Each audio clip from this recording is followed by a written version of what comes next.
Hi friends, welcome to our mini vlog.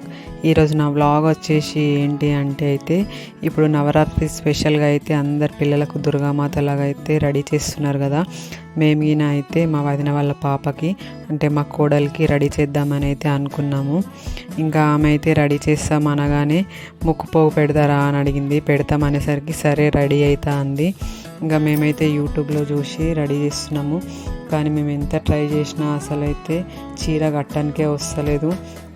ఇంకా మిగిలిన చీర కట్టుకోమని అంటే ఇంకా బాగాసేపు కడుతున్నామని వద్దు వద్దు అని అంటుంది. ఆమెగిన ఇంకా యాస్ట్ వస్తుంది. యాస్ట్ వచ్చి కింద కూర్చుంది. ఇంకా మేము గిన వద్దు అని చెప్పి ఇక కట్టము అనుకున్నాము. ఇంకా మేము వద్దు అనే వరకు మా అత్తయ్య ఉండి అయితే నేను కట్టిస్తా అని చెప్పి చీర కట్టించింది. ఇంకా ఆమె చీర కట్టించిన తర్వాత అయితే మేము ముక్కు పుల్ల అని ఏడుస్తుంది కాబట్టి ముక్కు పోగ అయితే పెట్టేసినాము. ఇంకా పెట్టిన తర్వాత అయితే ఇంకా ఆమెకు మేకప్ చేసేసినాము. మేకప్ చేసి దుర్గామాత లాగా రెడీ చేద్దాము అని అనుకున్నాము.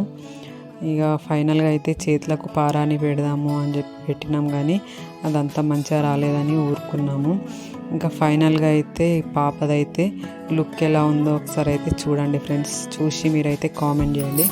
మేమైతే దుర్గామాత లాగా రెడీ చేద్దాం అనుకున్నాము, కానీ చంద్రముఖిలాగా వచ్చింది. మీకైతే ఎలా అనిపిస్తుందో కామెంట్ చేయండి ఫ్రెండ్స్. బాయ్.